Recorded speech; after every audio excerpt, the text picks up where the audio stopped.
Good evening everyone. तो आज का जो हमारा टॉपिक है वो है तंत्रिका। तंत्र के ऊपर बिना देरी किए हम डायरेक्ट टॉपिक पे जाते हैं। तंत्रिका हम ऑलरेडी समझा चुके हैं, तंत्रिका कोशिका, उनके प्रकार, सारी चीजें हमने डिस्कस कर ली है।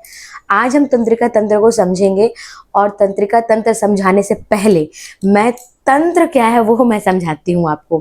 तो तंत्र का मतलब क्या होता है पहले ये हम जानते हैं। आप सबको पता है कोशिका क्या होती है। शरीर की सबसे छोटी इकाई, सबसे रचनात्मक और क्रियात्मक इकाई को हम कोशिका कहते हैं। जब बहुत सारी कोशिका मिलती है, मतलब एक ग्रुप ऑफ सेल्स जब मिलता है, कोई एक कार्य को करता है तो वो टिश्यू बनाता है। और जब बहुत सारे टिश्यू मिलता है, कोई एक कार्य को परफॉर्म करता है, स्पेसिफिक वर्क को करता है, तो वो ऑर्गन बनाता है। और जब बहुत सारे ऑर्गन मिलकर कोई एक कार्य को संपन्न करते हैं, पूर्ण करते हैं, पूरा करते हैं, तो वो तंत्र बनाते हैं और वो तंत्र कहलाता है। मतलब तंत्र is made of group of organs. जो सिस्टम होता है वो ग्रुप ऑफ ऑर्गन से मिलकर बना होता है जो एक पर्टिकुलर कार्य को करते हैं। अब जैसे लेट्स टेक एन एग्जांपल, कुछ एग्जांपल लेते हैं। डाइजेस्टिव सिस्टम, पाचन तंत्र, रेस्पिरेटरी सिस्टम, श्वसन का जो प्रोसेस है वो तंत्र आप बोल सकते हैं। इसके अलावा आप ले सकते हैं और भी एग्जाम्पल। इसी के साथ साथ हम तंत्रिका तंत्र का एग्जाम्पल ले सकते हैं। तो अब हम आते तंत्रिका तंत्र किसे कहते हैं। एकदम स्मॉल में हम समझते हैं कि तंत्रिका तंत्र होता क्या है।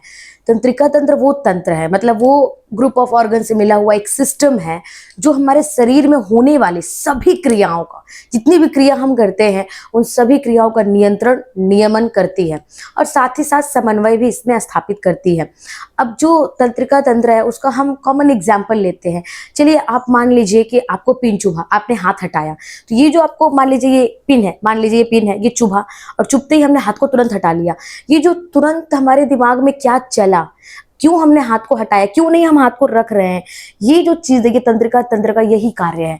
मतलब उद्दीपन को लेना, उसको मस्तिष्क तक पहुंचाना, उसके बाद मस्तिष्क में प्रतिचार जो बना है उसको वापस लेकर आना और उसी के हिसाब से कार्य को करना, यही हमारा तंत्रिका तंत्र यही कार्य को करता है।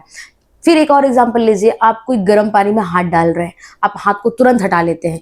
क्यों, क्या हुआ, दिमाग में क्या आया, क्यों हम हाथ को हटाएं। ये जो सिस्टम है यही तंत्रिका तंत्र का कार्य है। इसको और डीपली हम पढ़ेंगे जब हम रिफ्लेक्स एक्शन पढ़ाएंगे, तो हम इसको और डीपली पढ़ेंगे, कैसे इस पर कंट्रोल पाते हैं ये भी हम डिस्कस करेंगे, उस टॉपिक पर डिस्कस करेंगे। अभी हम आते हैं तंत्रिका तंत्र को कितने भागों में बांटा गया है।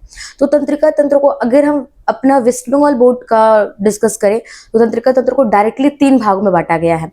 क्या क्या? केंद्रीय तंत्रिका तंत्र, सेंट्रल नर्वस सिस्टम, परिधीय तंत्रिका तंत्र, पेरिफेरल नर्वस सिस्टम, और ऑटोनोमस तंत्रिका तंत्र, स्वायत्त तंत्रिका तंत्र के नाम से हम लोग जानते हैं। बट अभी क्या होता है, अभी हम इसको थोड़ा सा अलग तरीके से आपको बता रहे हैं, जो कि सीबीएसई के रूल्स के अकॉर्डिंग हम आपको बता रहे हैं। सीबीएसई के बुक्स के अकॉर्डिंग अगर हम बात करें तो सेंट्रल जो नर्वस सिस्टम है उनको 2 भागों में बांटा गया, जैसा आप बोर्ड पे देख पा रहे हैं। कौन कौन सा? सेंट्रल नर्वस सिस्टम और पेरिफेरल नर्वस सिस्टम, मतलब केंद्रीय तंत्रिका तंत्र और परिधीय तंत्रिका तंत्र। उसके बाद परिधीय को हम 2 भाग में बांट देंगे, सोमैटिक नर्वस सिस्टम और ऑटोनोमस नर्वस सिस्टम। अब थोड़ा थोड़ा इनके बारे में हम जानते हैं। तो जो हमारा केंद्रीय तंत्रिका तंत्र होता है उनके अंदर 2 भाग आते हैं। पहला हमारा होता है मस्तिष्क, हमारा ब्रेन, और दूसरा है हमारा स्पाइनल कॉर्ड, मतलब हमारा रीढ़ रज्जु बोल सकते हैं आप, मेरु रज्जु बोल सकते हैं। ये हमारा केंद्रीय तंत्रिका तंत्र का भाग होता है, सेंट्रल नर्वस सिस्टम का भाग होता है।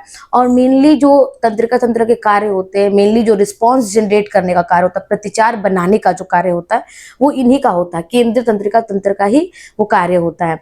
इसके बाद हम आते हैं परिधीय तंत्रिका तंत्र में, इनको 2 भागों में बांटा गया है। सोमैटिक्स के बारे में हम बात कर ले, ये वो दैहिक तंत्रिका तंत्र है जो हमारी ऐच्छिक क्रियाएं जो हम अपने मन से कर रहे हैं उन क्रियाओं पर इनका प्रभाव पड़ता है, या उन क्रियाएं इनके अंदर आती है हम कह सकते हैं। जैसे जो स्केलेटल मसल्स वाली क्रियाएं, अपने हाथ को हिलाना, पैर को हिलाना, जो हम अपने मन से कर रहे हैं, ये जो आपसे बात करते करते हम हाथों को हिला रहे हैं, ये सब सोमैटिक नर्वस सिस्टम का पार्ट हो जाता है। लेकिन जो ऐच्छिक क्रिया, अनैच्छिक क्रियाएं होती है जो हमारे कंट्रोल में नहीं होती है, जैसे हृदय का धड़कना, सांस का जो ये है ब्रीदिंग रेट जो है, इसके अलावा जो हमारा मूत्र का जो फिल्ट्रेशन होता है वृक्क के अंदर, वो सब जो हमारे अंदर हम कंट्रोल खुद से नहीं कर पाते हैं, वो जो क्रियाएं होती है, अनैच्छिक क्रिया जो होती हैं, जिसको हम इनवॉल्यूंटरी एक्शन के नाम से जानते हैं, ये ऑटोनोमस नर्वस सिस्टम के अंदर आती है।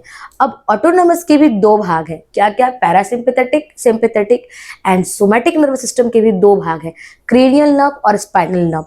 क्रेनियल नर्व वो भाग होते हैं जो सीधे ब्रेन से निकलते हैं, जिनकी संख्या 12 जोड़ी होती है और स्पाइनल नर्व जो होते हैं वो स्पाइनल कॉर्ड से निकलते हैं, यानी रीढ़ रज्जु या मेरुरज्जु से निकलते हैं, जिनकी संख्या 31 जोड़ी होती है। तो आज के लिए इतना ही। अगर कोई डाउट हो आप कमेंट सेक्शन में प्लीज बताएं।